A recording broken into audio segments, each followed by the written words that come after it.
some noise for Ty Lemmon. Yeah!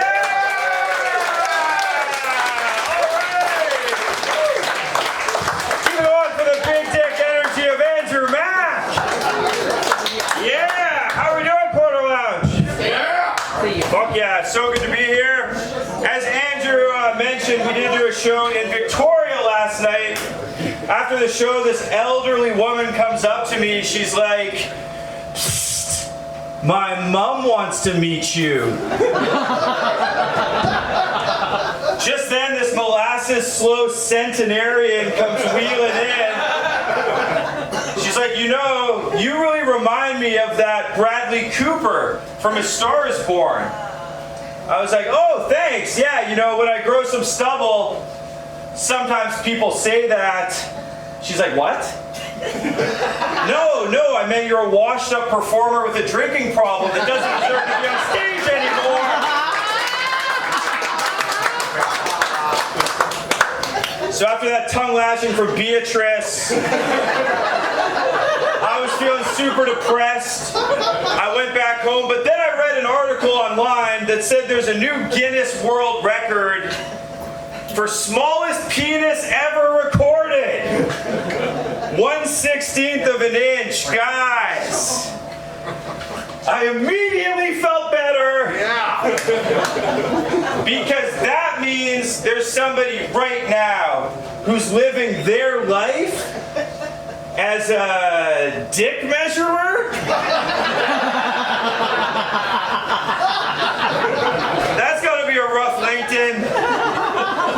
All of a sudden, comedy's not seeming too bad. Could be worse. Could be measuring dicks, baby. I've been living with my woman for a while now. Every month, she e-transfers me the rent money, and she'll put like a cute little security question. Like she'll put the first place I told you I love you. Or the city I was born in. Or the color of my eyes. So it's been like 3 years now she's been living rent-free.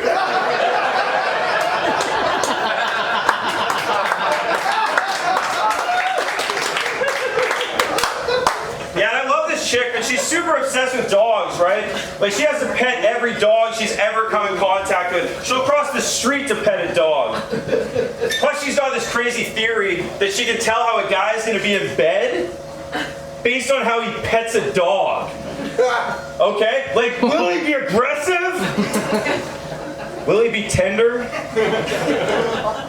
I don't know if she's completely right, though. Because there's totally been times in my life when I've been able to pet a dog for like longer than 30 seconds.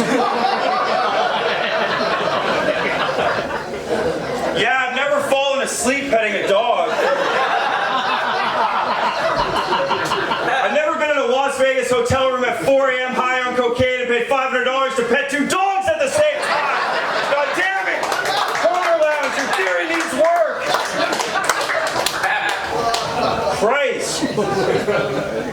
We went through a McDonald's drive-thru recently. My girlfriend, get this, she gets up, she orders for herself a double Big Mac meal, a double quarter pounder meal, 20-piece McNuggets, 2 McFlurries, 2 apple pies, and 1 Diet Coke. I was like, Jesus, babe, how can anybody in their right mind even afford that?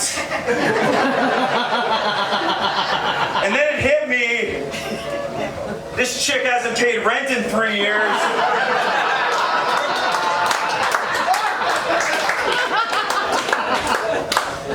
Yeah, a lot of my single friends come up to me, they're like, "Hey Ty, how did you meet your girlfriend? Did you meet her online? Did you meet her on a dating app?"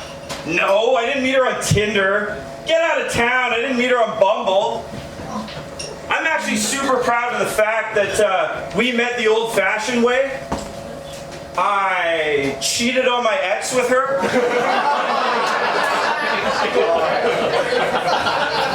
You know, like how all our parents met.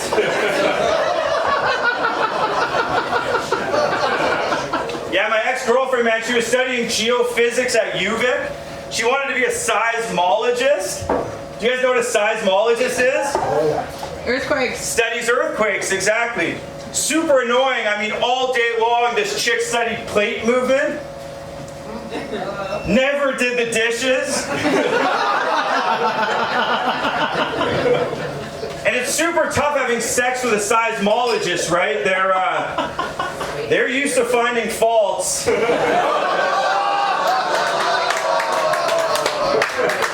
Yeah, and they got to put a rating on like everything that happens, right? Like after the last time we had sex, she's like, that was a real 3.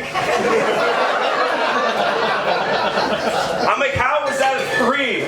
She's like, well, much like a below average earthquake, I didn't really feel anything. And you only lasted 30 seconds. I was like, yeah, babe, I'm much better at petting dogs. My ex-girlfriend had like all these pet peeves. Most of them involved me. Her biggest pet peeve was probably the fact that I fall asleep immediately after sex. Like, guys, once I finish, instant REM. I did a little bit of research on that. Turns out when a male orgasms, there's this massive decrease in activity in the prefrontal cortex, mixed with the release of a copious amount of both oxytocin and melatonin. Yeah. That, and she was like boring as shit.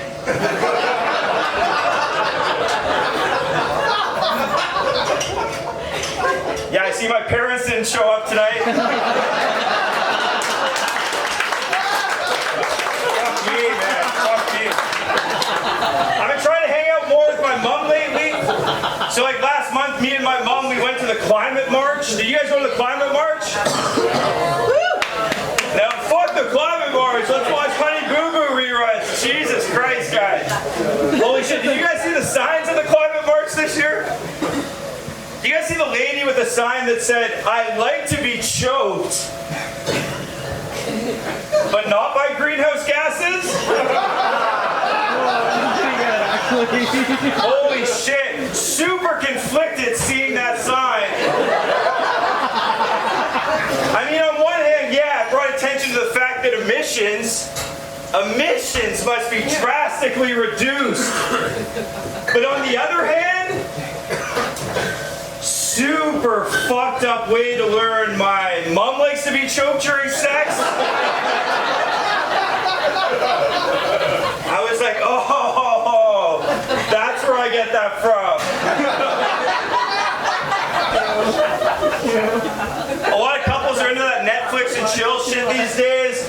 Me, I don't really do that. My girl's super obsessed with Canadian news, which means I CBC and chill.